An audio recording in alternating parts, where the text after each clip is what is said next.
In this video, I'm going to show you how to do the AC breaker disconnect test.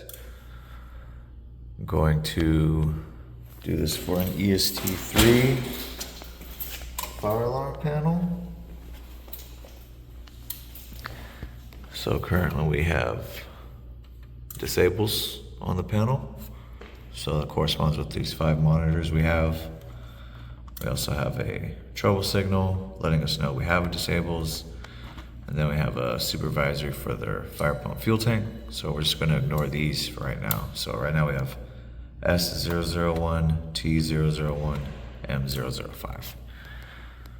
So for the disconnect test, first we're going to identify our main power where it comes in. So right above the CPU, the main screen, you'll see the power lines where they come in. And we will get our meter. Just gonna take a measurement if it doesn't fall. Alright, so we're at 0. So I'm gonna, if I can do this chopstick style.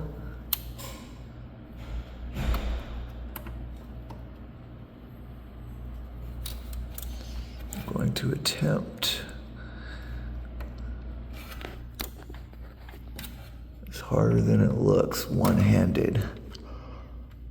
Okay, there we go. So we're on. Oh, there you go. We're on. So we're at 122.5. So now how well you can see. Got my leads on.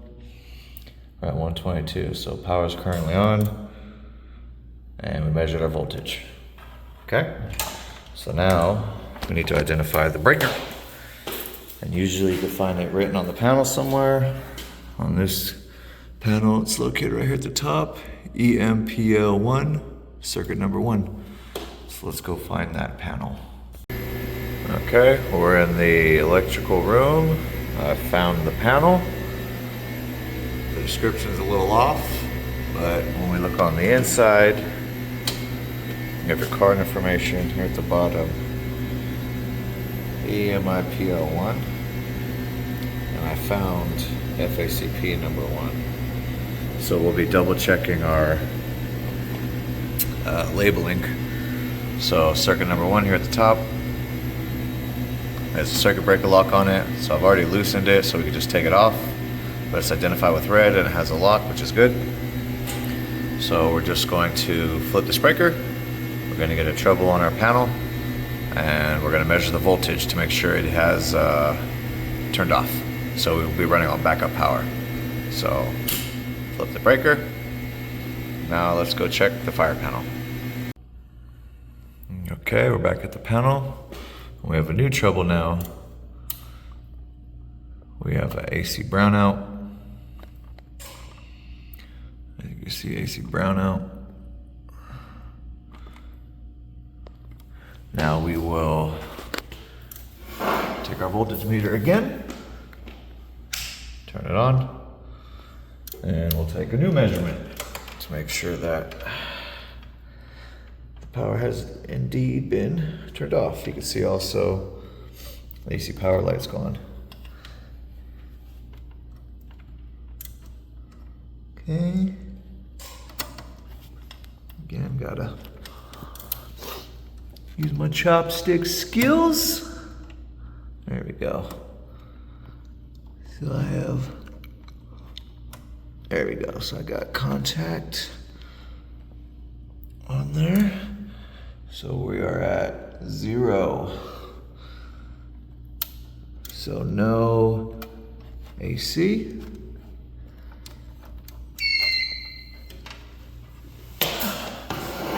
Okay. So now we have our AC loss, power's off, we have our trouble indicating the brownout. So right now everything is running off the batteries that are in this battery box. So this panel is being powered on by the backup DC power circuit. So now let's go flip the breaker back on. Alright, now we're back at the panel. We're going to turn it on. We're back at breaker number 1. Identified FACP and flip it back on. So have our little breaker lock. And the FACP circuit shared with the booster panel circuit. So now the power will be back on, and we go check it out. All right, now we have turned the power back on. So you have the power light back on, and the troubles for the brownout are gone. So one final time, we will do the voltage test just to make sure we're back to normal. So turn this on, take my leads, try to gently shove them in there. Maybe not, let's see. So difficult with one hand, you guys have no idea. All right, I think I got it. Yep, here we go, 122.7. So we're in on the wires. So we have our voltage back. So our circuit is turned back on.